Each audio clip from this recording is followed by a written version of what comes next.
নমস্কার বন্ধুরা, আজকে নিয়ে আসলাম আরও একটি নতুন ব্লগ ভিডিও। এই ভিডিওটা একটু অন্যরকম ভিডিও। এই ভিডিওটা অনেক পুরনো ভিডিও, ফোনে ছিল, এটা রেডি করতে পারিনি। আজকে রেডি করে আপনাদেরকে শেয়ার করলাম।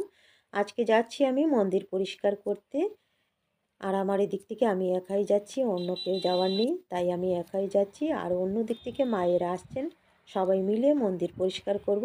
যেতে যেতে ক্যামেরা বন্দি করে নিলাম অল্প। খুব ভালো লাগছিল এই সাইড ওই সাইড। তখন প্রায় 12টা বাজছে বেলা। সংসারে কিছু কাজ সেরে তারপর চলে আসলাম মন্দিরে। মন্দিরে কাজ সেরে গিয়ে আবার সংসারে কাজ করব, বাকি রান্নাবান্না করব। তারপর চলে আসলাম মন্দিরের ভিতরে। মন্দিরের ভিতরে এসে দুটো ছাগলছানা শুয়ে আছে দেখে ওদেরকে ক্যামেরা বন্দি করলাম। খুব ভালো লাগছিল দেখে। তারপর হাত টাত ধুয়ে চলে আসলাম মন্দিরের উপরে একদম।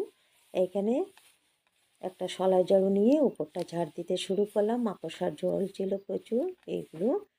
আর বাকি মায়েরা নিচে কাজ করছেন সবাই মিলে। আর আমি একটু নীরব জায়গাতে কাজ করতে ভালোবাসি, তাই নীরব জায়গাতে চলে আসলাম। দয়ালের সাথে কথা বলতে বলতে কাজ করছি।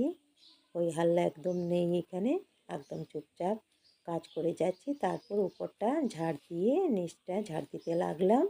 নিচে এই গ্রিলগুলো প্রচুর মাকড়সার ঝুলছিল গ্রিলগুলোর ভিতরে, অনেকগুলো ছোট ছোট মাকড়সা ঝুল করে রেখেছে। এগুলো পরিষ্কার করে সব কিছু এই সাইড ওই সাইড পরিষ্কার করে তারপরে মোছামুছি করে চলে আসলাম আবার বাড়িতে। এইগুলো সব ধুয়ে রেডি করে জায়গায় আবার রেখে দিলাম পরিষ্কার করে। একটা টোটো পেয়ে গেলাম, বের হয়ে চলে আসলাম দৌড়ে। সংসারের কাজ ছিল প্রচুর, তাই কেমন লাগলো ভিডিওটা বলবেন। বাই।